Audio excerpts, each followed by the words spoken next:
Welcome to the Binge Breakers podcast. I'm Jacqueline. I am here to teach you how I overcame bulimia and my binge eating disorder, and how you can too. Through simple steps of mind management, repairing your relationship with yourself, understanding your habits, and intuitive eating. Hey guys! I really want to get straight into it. So today we're going to be talking about tiny changes to lose weight permanently. As I mentioned in the podcast last week, I have been training to run, and I have never been a good runner. I've always loved lifting weights ever since I got into it right out of high school, but I've never in my adult life been very good at cardio, or I've never at least been at my peak cardiovascular fitness level. However, I've always admired those who are dedicated runners or dedicated cardio athletes. I just find it cool. I have always wanted to be a runner, but I knew that running is such a mental sport. But a few weeks ago, I signed up with a running app that lays out a whole running program for me. And before, in the past, when I would try to implement cardio, I would always try to go as hard as possible. Meaning I would just go from not working out at all to full out sprints and running for 30 minutes straight without stopping. For those of you that maybe are runners or have been running for a long time, this may not seem that challenging for you, but for me, someone who never runs, running for 5 minutes straight was quite challenging for me, especially running for 30 minutes straight. It was a huge leap for me. No cardio to cardio a day, 5 days a week. It's a lot. And of course, when I would try to go all out for those first cardio sessions, I could never sustain it. First of all, my body would be incredibly sore because it's a new stimulus, and I would push myself as hard as I possibly could. So it would make the workout even harder, having really sore muscles. Secondly, it was a huge and very difficult habit for me to try to immediately implement and expect no challenges along the way. It was such a huge thing for me to expect that I would suddenly go from not running at all to becoming a regular runner who ran 5+ miles a day for 5 weeks with no issues whatsoever. The way our brain works is very simple in some regards. We want to go for the path of least resistance. Much like when you're learning a new exercise, your body will try to compensate instead of maintaining the form that you're trying to learn for the exercise. Your primal brain is always looking to avoid pain, seek pleasure, and survive. So even when you know running has a lot of benefits for your body long term, being cardiovascularly healthy, weight loss, lots of other things, more energy, your brain will still not want to run because it's very hard to start running in the beginning, just like anything new. Your brain wants to avoid pain, and it sees running as pain. It's easier to do whatever we already know. It's obvious to say my cardio regimens never lasted. Even if I could maintain it for more than a month, I would always eventually crash and burn. Similarly, with weight loss and food, whenever I wanted to lose weight, I would change everything all at once. I would cut my calories to as much as I could stand to lose as much weight as possible in the shortest amount of time. I would avoid all carbs, despite feeling horrible and irritated, and like I wanted to pass out most of the time. I was so obsessed with losing weight that I didn't care how I lost weight, I just wanted it off, no matter what the means were. But of course, all of those things I did, while it was effective at losing weight, always ended in the same way. I always ended up binging and purging and gaining all my weight back. This was because I was not only practicing very unsustainable habits that I would never adhere to for the rest of my life, and I was using willpower to push through all of that. And once the willpower I finally gave up, or once my willpower finally ran out, I would break. The problem was that I obviously wasn't being realistic. In my mind, I would tell myself I'll do whatever it is I need to do to lose weight, and then once I get there, I'll eat normally, whatever that means. Because I didn't know how to eat normally at that point. My two types of eating were starve myself or stuff myself sick. There was no in-between types of eating. If I ate in between that, how, supposedly a normal person would eat, I would be left feeling very unsatisfied. There was no in-between. What I actually needed to do was lose weight in a way that I could live for the rest of my life. I needed to learn how to eat normally while losing weight so that once I finally reached maintenance, I didn't have to change anything because I was already eating in the way that I wanted to.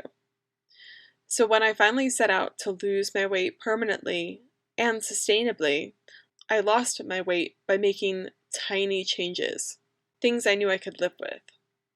I started adding in more vegetables. Vegetables I actually liked, like sweet potatoes and roasted Brussels sprouts. Absolute favorite vegetables. I eat them all the time. If you don't like sweet potatoes or Brussels sprouts, find something else that you like. Don't eat things that you hate. I know that there is a healthy food out there for everyone. Instead of cutting out all ice cream, something that at that point I was eating every single night, I decided to start slowly cutting down on how much ice cream I ate. First, it was a full pint, then a half, then I ate it every other day. And now I usually have ice cream just when I'm out and it's a treat with my boyfriend or my family. I'll have some ice cream with them, or when it's Shark Week.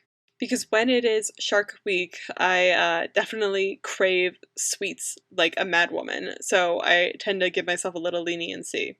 But still, I would make teeny tiny changes slowly but surely that I knew I could adhere to at that point in time because they weren't that hard for me to implement at the time. But if you told me when I first started this journey that I would only have ice cream once a month or less, I would have freaked out. I would have thought that was so restrictive and unrealistic, and it would be really hard for me to stick with, and I would think, what's the point in losing weight? But if you told me at the time, how about you just eat a little less ice cream tonight? That was more realistic. I'm a completely different person than when I started, but it still started with little changes. And these little changes all accumulated to the body and weight that I have now that I'm happy with and that I'm still improving. Back to the running, I really like the program I'm doing right now because it forces me to pace myself. The first exercise regimen was just to run 6 intervals of 1-minute runs and then a 3-minute walk afterwards. Maybe that doesn't seem super challenging for you, but it was difficult for me, and it was difficult enough for me to improve, but not so difficult for me to hate it the whole time and not want to return the next day. My whole body has felt fine the whole time, and it's easy for me to come back next day because it's just a little bit challenging. The challenge was just enough. And now I'm on my 3rd week of the program, doing 15-minute intervals, 1 minute off, 1 minute on. It's still challenging, but it's still realistic. I appreciate that the program helps me to make tiny improvements that I can maintain and achieve, and helps me pace myself versus going all out, which is what I used to do with cardio. This will help me to run my first 5K in a few weeks, which is very exciting. I'm so happy about that. And then my first 10K, then a half marathon, then a full marathon.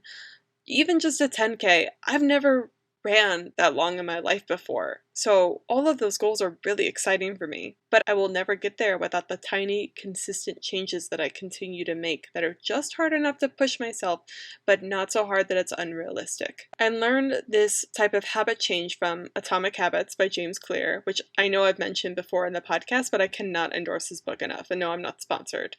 I read it and I really loved it because it's all about James really highlighted what habits are, how they're developed in the brain, and this is how I teach a lot of my clients too, because it's just so important. How habits are formed, and then how you can create a new one in a manageable way, and how tiny habits accumulate over time to make amazing results. You can visualize tiny habit change as budgeting. If you do something as simple as making your coffee in the morning versus buying it, and change nothing else in your spending habits, absolutely nothing, and say that morning latte that you used to buy is $5, you will have saved $150 by the end of the month doing nothing but making your coffee versus buying it, which is crazy. And then the next month you could make another tiny change to save more money. It's about building the habits, not just doing it all at once. Applying this to weight loss, say the tiny change you're going to make is that you start eating 1 less slice of pizza than you normally do each night of the week. This isn't going to lead to a 5-pound weight loss overnight, but over time, if you only eat 1 less slice of pizza for a whole month each day, and let's say each slice is 250 calories, you will have subtracted 7,500 calories from your diet over the span of a month. If everything else were kept the same and everyone loses fat at the same rate, let's say, you will have lost 2.1 pounds in 1 month. that's pretty cool. This is all in an idealized world. If you're having pizza every night, then totally implement this strategy into your diet. But obviously, like it's a little, our lives are more complicated. Usually people have different meals, but you get the general idea. This is a slower pace than what most people want for weight loss, and what a lot of my clients want, and what I used to want. But usually if they want to do an aggressive weight loss, it's recommended to lose no more than 2 pounds a week, which is a pretty big calorie deficit. It's more of a challenging weight loss. But losing weight slowly is more sustainable because it isn't as challenging and it's really easy to maintain. A 250 calorie deficit per day is a lot easier than a 1,000 calorie deficit per day. You want losing weight to be just slightly difficult. It's going to be challenging because you are losing weight, but it shouldn't be so challenging that you're white knuckling it the whole way through. It's much easier to do just a little bit better than you did the day before versus going from 0 to 100 and then falling back -20 when you can't sustain the crazy regimen that you built for yourself. I mentioned this in last week's podcast, but I'm going to reiterate it here because it's so important. You have to stop being in such a rush to lose weight. This took me so long to learn and accept. For years, when I was battling with my weight, I would always come across people who had lost their weight and permanently kept it off. And I was always super fascinated. I'm like, okay, what did these people do? What's their secret? But then they would always say that they lost the weight super slowly, like maybe a pound per month, and almost in a way that seemed like they weren't even trying. And they said it took them a lot of time, but it was so worth it to lose their weight in a sustainable way. But I would never listen because I was so obsessed with reaching my weight goal above anything else and as fast as possible. I focused on my weight being the only thing that was important to me while letting the rest of my career, relationships, and life fall apart. I didn't want to hear that the truly once and for all way to lose weight is that I had to be patient, and then it may take me a year to lose 20 pounds. Finally, after years of trying to do it my way, trying to do it the impatient way, and failing miserably each time, I finally hit a point where I accepted myself for who I was and decided to love myself no matter what weight. And then I realized I still wanted to lose weight, but I realized that I needed to actually take the advice and be patient, and that I was going to lose weight in a way this time that was a way that I had to do it forever. I was going to lose weight in a way that I could sustain for the rest of my life. It was the one and only time I set out to lose weight where I wasn't scared of gaining it all back because the changes I made, I was willing to make for the rest of my life.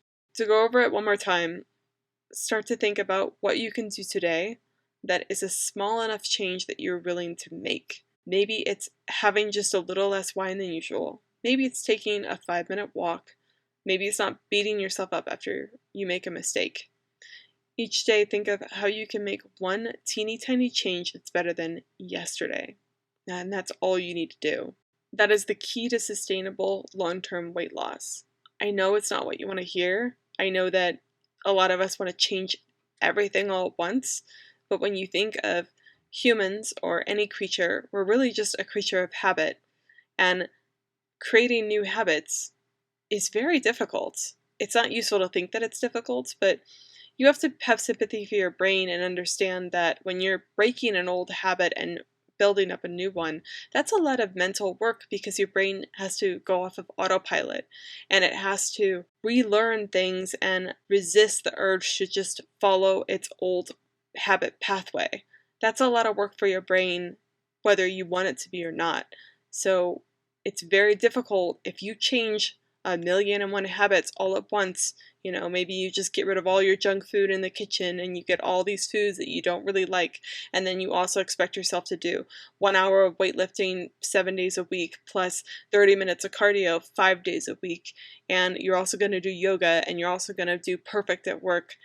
That's pretty ridiculous, and it's most likely that you're going to fail. But if you just set out that, hey, I'm going to put more broccoli on my plate each day, or whatever vegetable you're choosing, or a little bit less wine, or maybe even I'll have one less cigarette today. Whatever it is, that is much easier for your brain to accept, and it's much easier for your brain to go with the flow with that habit because there's less friction there for you. It's very easy just to get rid of one teeny tiny little thing or make one teeny tiny little adjustment. It's easier for you to remember, it's easier for you to follow, it's more sustainable. Lastly, you will still have days where you slip up and make mistakes, and your weight will fluctuate. It's all part of the process. But it's about the trend, and messing up is human, and you should expect to make mistakes. Do not go in there thinking, I'm never going to mess up. You're setting yourself up for failure. Expect yourself to mess up, and then you'll be very prepared when it happens. And resist the urge to start trying to speed up your weight loss process. Remember that you have to be patient, and remember to not give up. And when you make mistakes, the difference between you and everyone else is that you won't give up, and you will get back up and try again. So that is all, everyone. I have an Instagram that I'm sharing content on. I'm sharing some snippets on my Instagram stories of my runs and how I'm doing with that. So it's a little bit more of a personal side of me. I post inspirational quotes and little weight loss motivation things throughout the week. If you're looking for some helpful, inspirational content, you can follow me at Binge on Instagram. And then, of course, I have the Drop the Self-Judgment free course on my website, and the link is below to download that.